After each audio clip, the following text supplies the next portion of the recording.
I think you guys probably noticed that I did review the exam this morning and did see that one thing was coded wrong. So I fixed that, and unfortunately that didn't benefit two people. But and then I decided to take two different answers on, I think it was question number 4, just to be a little more flexible with that one. But your grades there for the midterm are the revised grades that reflect those changes. And it's only 5% of the grade. So I hope everybody's okay. And I am open to answering questions about that or anything else. Your next assignment, I think, is the meta-analysis, and we talked about that a little bit last time we met. So I don't know if you have additional questions about that, or if you want to talk about the other analysis assignments, or just open it up. I wasn't, sorry, I wasn't online last week, and I just want to confirm on this assignment that's due, were you trying to do these calculations, but is it from an article, or sorry if I'm not clear on that. Yeah, so if you take a look at the recording from last virtual meeting, we kind of walk through. But you did, okay. My suggestions for all 4 of these analysis assignments are to go to that module, listen, there's a voiced PowerPoint on the meta-analysis, and then there's a written piece that talks about what the meta-analysis is and what you use it for and what the components are. And then there's actually a worksheet that walks you through. It's color-coded and tells you step 1, 2, 3, 4. And then there's an Excel spreadsheet that's already coded that you can plug your numbers into for the actual assignment. Okay. And I would say for all 4 analysis assignments that you should go to the module and work your way down. So listen to the voiced PowerPoint, or the, in the case of number 2, it's actually more a video.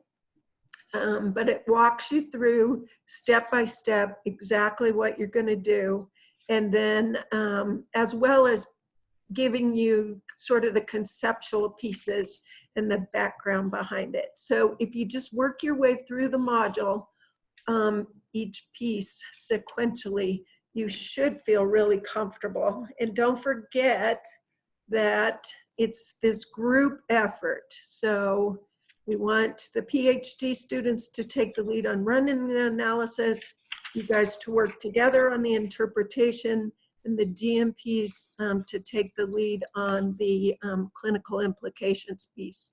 But of course, I think there's enough there that anybody who wants to do it should be able to figure out how to do it. The first one only requires that programmed Excel spreadsheet, and you can run it. The other ones require the SPSS grad pack or higher. The free version is not adequate to do the analysis assignments for this course. So don't get frustrated with that. I think. So what version? Sorry, what version did you say is not adequate? There's a free version of SPSS, and then there's the grad pack. And I believe the grad pack is the most economical version for you to be able to do those next 3 analysis assignments. Okay. So, questions?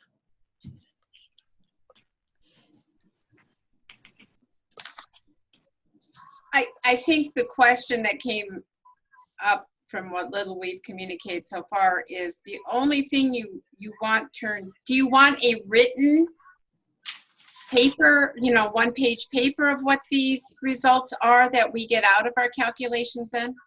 Yeah, that's a really good question, actually. So what you need to submit are is really the answer to the questions in the assignment, and make sure you provide the information for what it's asking for in the rubric. So for the things, not the meta-analysis, but the other three, if you want to submit your SPSS worksheet and then answer the questions, that's great. It does not need to be a formal paper. It does not need to be APA format. You do not need to provide references.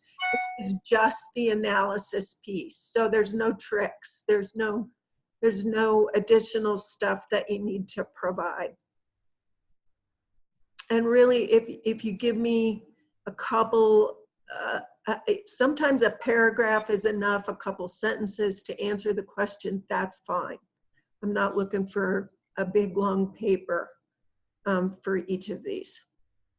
It's really to get you to play with the data and then be able to say what the findings mean. And then what's the clinical significance of those findings? There are several versions to the, although we don't use that for the next assignment, but in the future ones, there are several versions to the SPSS Brad Pack. Is there any one in particular we should be thinking about, or? No, I think I think the link in the syllabus should take you to one that's adequate, as long as it's okay. Brad Pack and not the free version. I personally am frugal. I'd go with the least expensive, but okay, so it doesn't matter. Okay, great. Thank you very much. yeah, and if you Yeah, and I kind of turned that around because I knew I'd need this through my final dissertation, so did the 2-year package, which was about $89. The 1 year is about $39, I think.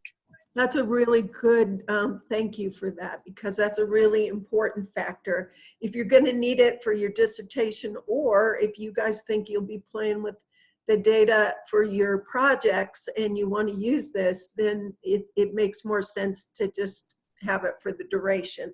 That's a really important consideration.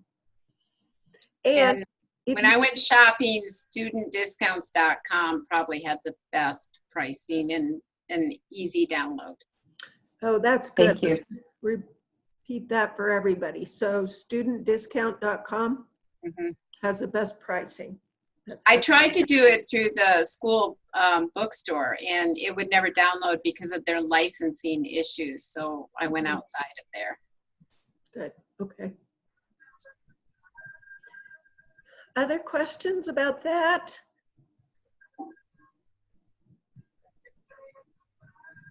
The other thing that's coming up is the outline for the either project or proposal, and you will find the guidelines for the appropriate study in that module that we had in intensives week, and just follow the appropriate Squire guidelines if you're doing QI, and the other guidelines depending on which type of study you're doing. So, and I would use that to help you get started with the outline. I think we said a little bit last time, but as much detail as you currently have, I would go ahead and plug in those bullets.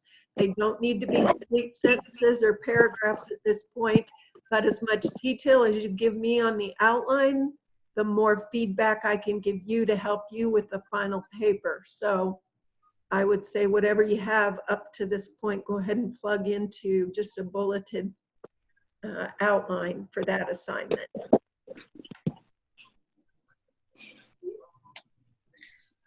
And if you're continually getting feedback, and I don't believe any of you guys are, but if you're getting feedback from me about writing and grammar and typos and sentence structure and that sort of thing on previous assignments, I would strongly encourage you to have an appointment with the Writing Center to have somebody look at that final paper and give you feedback in time to submit a polished version, because it's a lot of points, and to lose points just on the writing piece is silly. So if you know that's an issue for you, and you would have gotten some feedback from me on those previous assignments if I thought it was an issue, then I would plug that into your timeline for that final paper. Okay. Questions? I don't think so. We're quiet. Yeah. Did you have something, Jessica? What's that? Did you have a question? No, I will go back and review last week. I think I have to catch up a little bit, but I'm okay. Yeah, and really, I don't know if Alexis or Alicia have looked at that module and those components yet or not, but I think it's pretty thorough in walking you through it. So Okay. I'm hoping it is. That's how in my mind, I have it that way. I'm not going to totally agree yet. I spent about 3 hours on it yesterday, and I'm not quite linking up quite where I think you have it linked up, so I'm missing a piece. Okay. Well, hopefully between our groups, I know, Alicia, we're going to meet up tomorrow, so we'll maybe help each other sort it out. Good. We're doing the same. I think that's the value of this too, is the whole group effort, so that if everybody reads it and people retain different parts, maybe collectively it will be smoother. I'm hoping. Yeah. Good. Okay. Anything else you want to chat about? I'm not ready to go any further than our proposal paper, so my brain is kind of stopped there. That's good. I wouldn't get too overwhelmed with, I mean, it's a lot. So Yeah. one week at a time is enough. That's all I can seem to handle is 1 week at a time.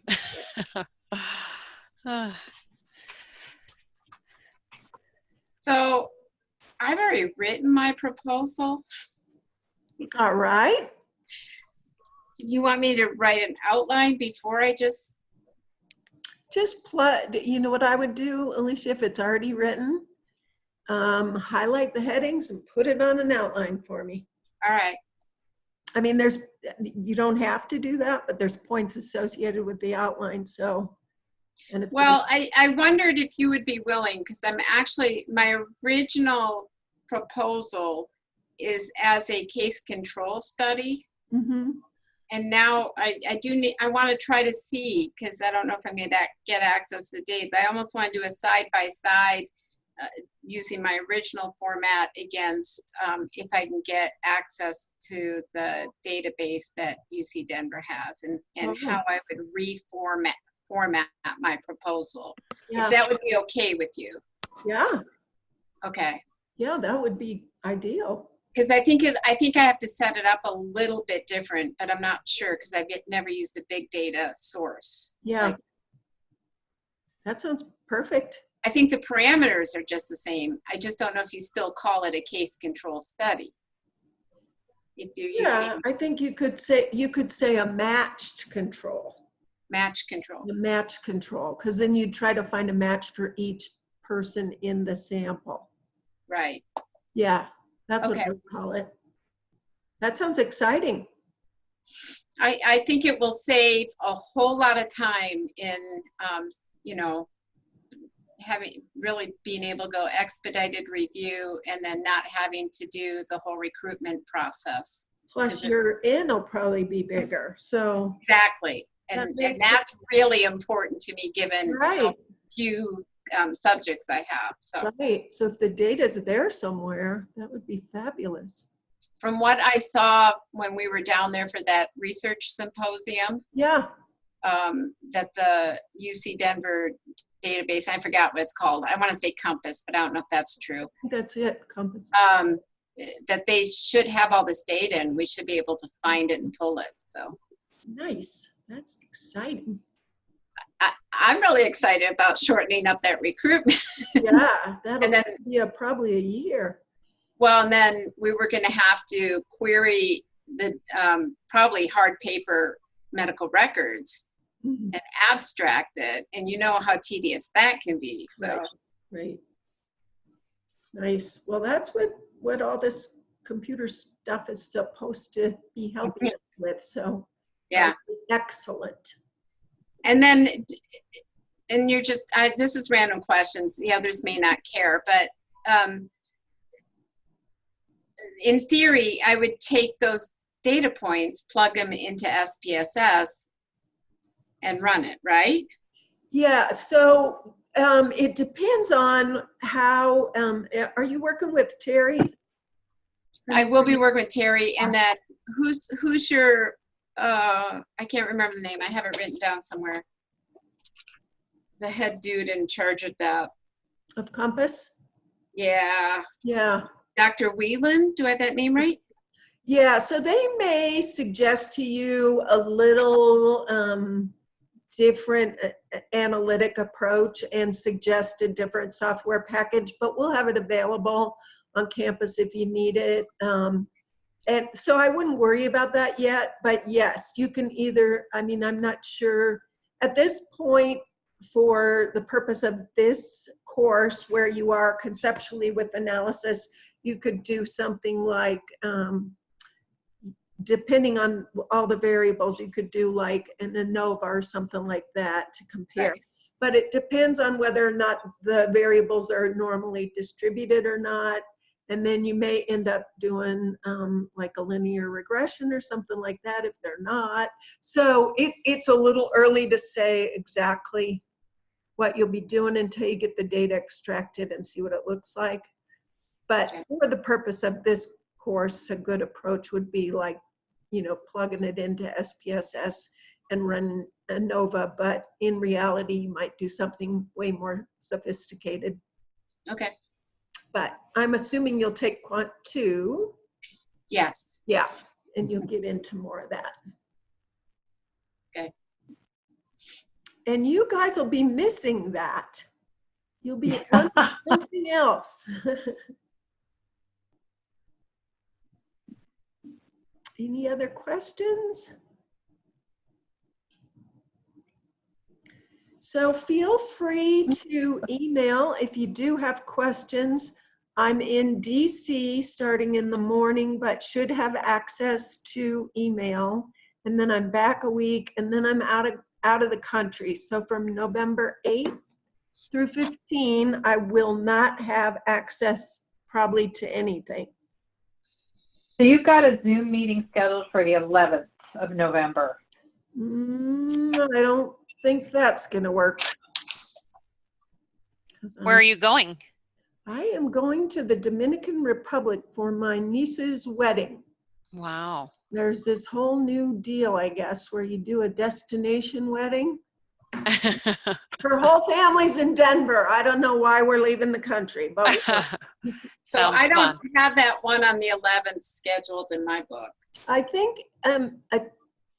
that I'll double check the announcements. I thought I double checked them and what was posted in the announcements was correct.